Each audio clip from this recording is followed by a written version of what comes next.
First thing we gotta do is get these fairings off to see what we're working with.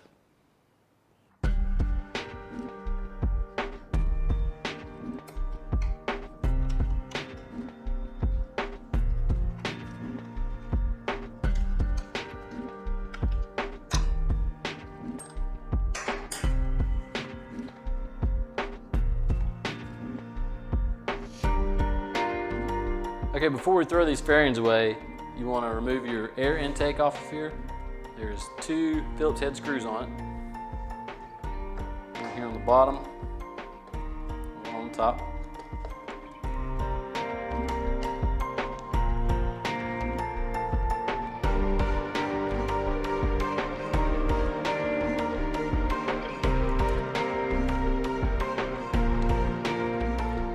You also want to remove your turn signals if you're keeping them.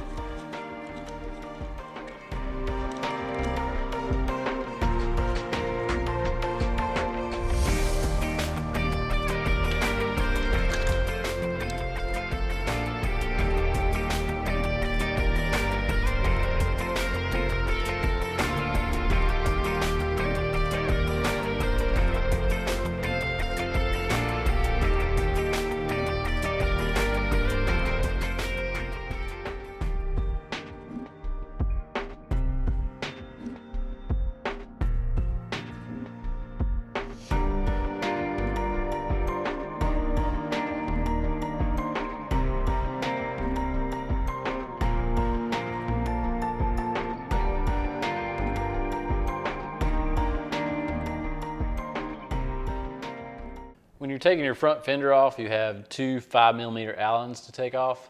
Here on the back side, you have a 10mm nut on the back, well, on the inside here where the wheel is. If you stick your finger in there and hold it, you can usually hold that nut with your finger. You don't have to get a wrench in there. Just loosen this side up while you're holding the nut with your finger.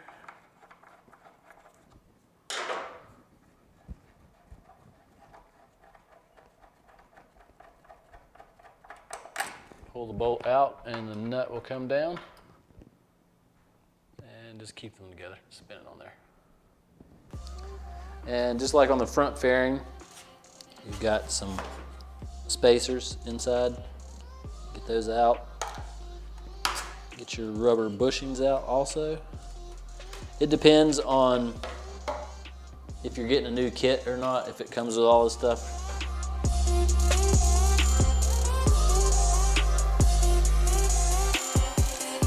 We're not going into a whole lot of detail on removing these fairings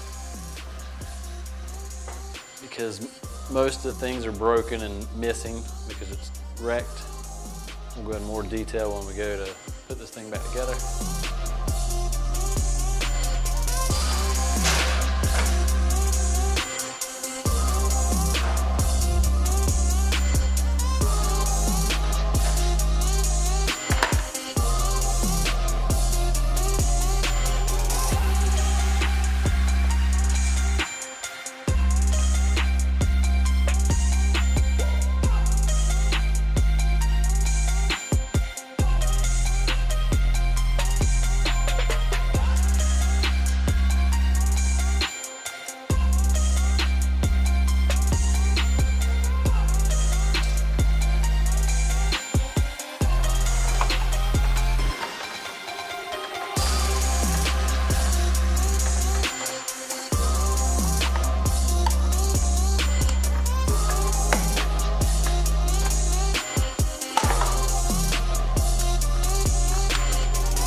Okay, on this tank, since it's pretty much trash, I'm gonna go ahead and drain the fuel out of it and put it in a container. It has a driven cap on it. All you gotta do is push it down, turn it, it pulls the cap off versus the key, you know, a typical latch. We use this hose to drain the fuel out of the tank. You can get it from our website. So the other end you put into a fuel container.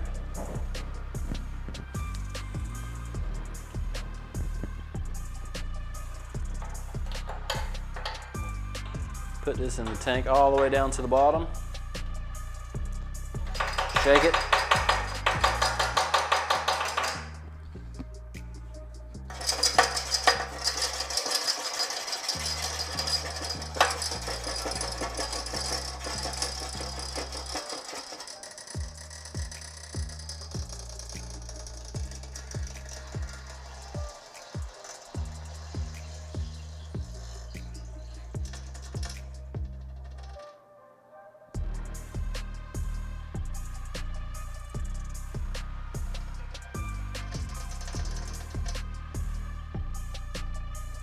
And when you get to this point, it's pretty much done. There'll still be a little bit in there, but nothing a few towels can't handle.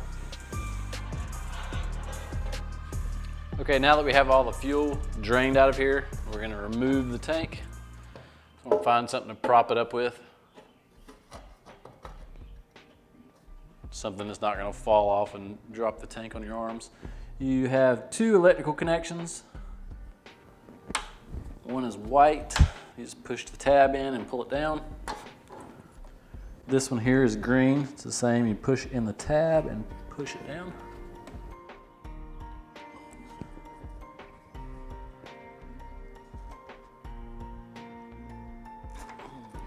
And before we pull the fuel hose off, you want to get some towels. It is going to drain a little bit of fuel. You have this little blue button here. You got one on each side. You got to squeeze it. You got to squeeze both of them while pulling down on it. And be careful doing this and don't pull the tank off of whatever you got holding up and pull it down on yourself. And that one's off. This one did not leak any, but they normally do. Next, you have two vent hoses here. They have these clamps on them. This one's already fell down, but you just squeeze it and pull it down, one on each side. And then you pull the hoses off the hose barbs on the tank. It doesn't matter which one, they're both vents. And once all those are off, we'll go ahead and lower the tank back down. We'll pull the 5mm bolt off the back of the tank here. It runs all the way through.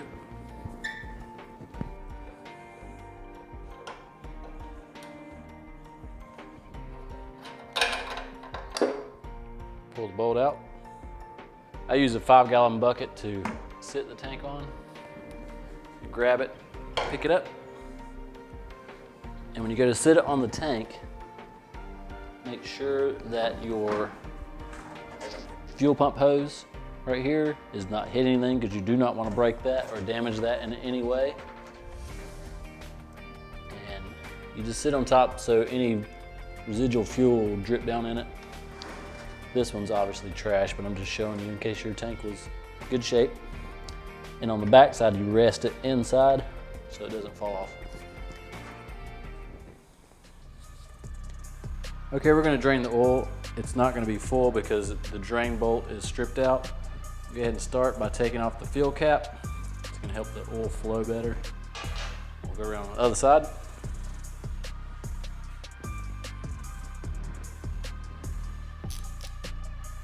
$17mm bolt right here.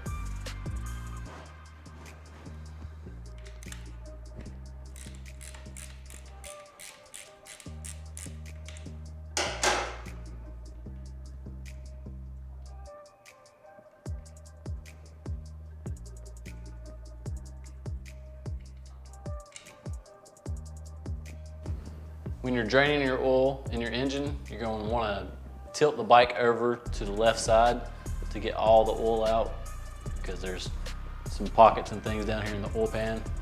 that it won't all drain out when it's sitting flat. So you want to tilt it over to the left side. But if you're on a rear stand like this, you want to be very careful because it can fall off.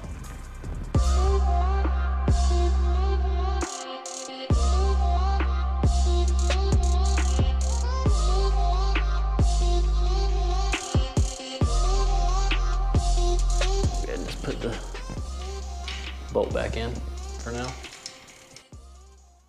Okay, we're going to put the oil cap back on. We're going to remove the radiator cap.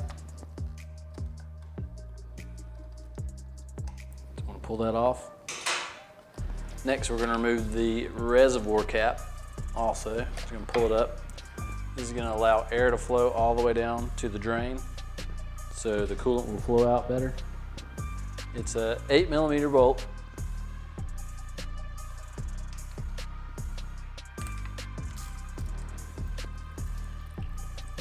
You're gonna go slow with it because this stuff's gonna pour out pretty quick and make a big mess. If I were to pull this bolt out completely right now, it would just shoot out like a stream. She is dirty. I don't think anyone's ever changed the coolant in this thing. We'll go ahead and put the bolt back on. Okay, starting with the front, this bike has aftermarket headlights. It's the LED headlights. We're going to have to check the rim, make sure it's not warped or bent in any way. The forks are going to get rebuilt. The brake calipers are going to get rebuilt.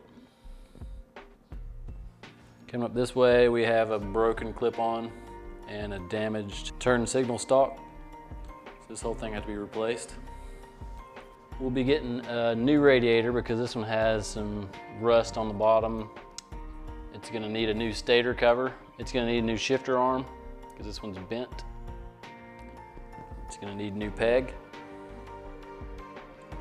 Obviously a new chain. It's gonna need a new swing arm because this one's damaged. It's gonna need a new rear subframe. This one's broken. A new tail light. Broken as well. And coming around on the other side,